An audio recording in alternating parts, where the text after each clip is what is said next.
Hey everybody, it's Matt here. Welcome back to my crazy, dizzy vestibular life.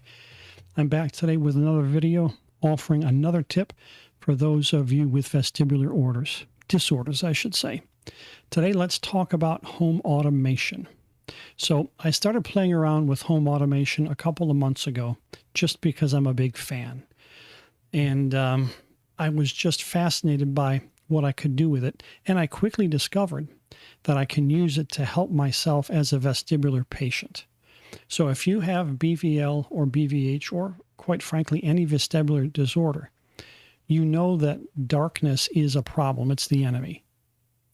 If you have BVL, which is complete loss in both ears, not being able to see the ground or the floor is a big deal. It's problematic. If you can't see the surface you're walking on, it's very difficult to stand and it's very difficult to walk. And so think about that at nighttime, getting up out of bed in the middle of the night. I've discovered I can use home automation, specifically automated lighting, to take away a lot of the dangers that come with walking at night. Let me explain how I do it. And I want to talk about home automation with and without voice control. All right, so let's just start. Under normal circumstances, my wife and I, we sleep with a night light. And a night light is in the master bath, which is adjacent to our master bedroom. It's right off the master bedroom. And that night light provides just enough light so that if I wake up in the middle of the night, I don't wake up to total darkness. If I have to get up and use the bathroom, I can see well enough to make my way into the bathroom without falling and hurting myself. In the morning, however, it's a different ball game. Getting from the dark master bedroom to the rest of the house, which is also dark. And so I've worked this out in two ways. First of all, there are 3 days of the week when my wife and I, we get up at the same time to start work. Our alarm clocks go off at the same time.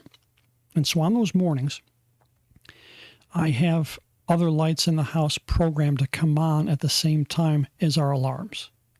And that way, when we wake up, there's already light in the other end of the house. So I do my thing, I put my robe on, whatever, I get ready to go out to the living room, and I don't have to walk through a dark house. It's already lit up for me because I've programmed the lights. However, the other 4 mornings, my wife prefers to sleep an hour or two later than I do. And so I don't want those living room lights to disturb her because we sleep with the door open. So I don't have them programmed for those 4 mornings. Instead, what I'll do is I'll put on my robe and I'll exit the master bedroom, close the door behind me, and then while I'm standing there, holding onto the door frame to stay steady, I can turn on the rest of the lights in the house. And I can do it one of 2 ways.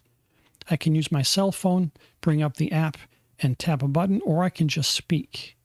And I prefer the verbal control, the spoken control, because it's a whole lot easier.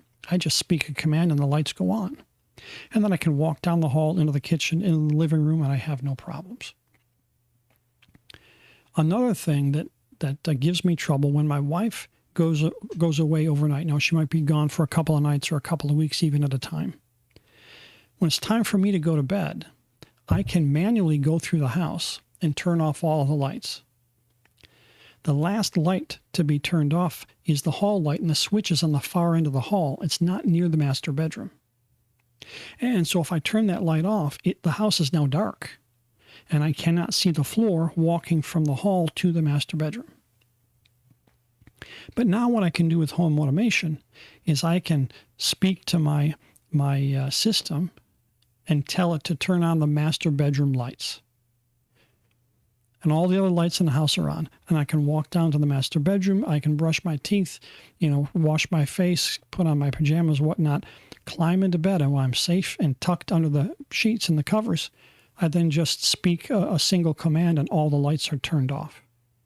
And in this way, I'm never walking through a dark house. If there's an emergency in the middle of the night, this is something I worry about, and I'm home alone, my ability to get out of the house in an emergency is limited. And so, again, I simply speak a command, and the lights turn on automatically, and I'm good.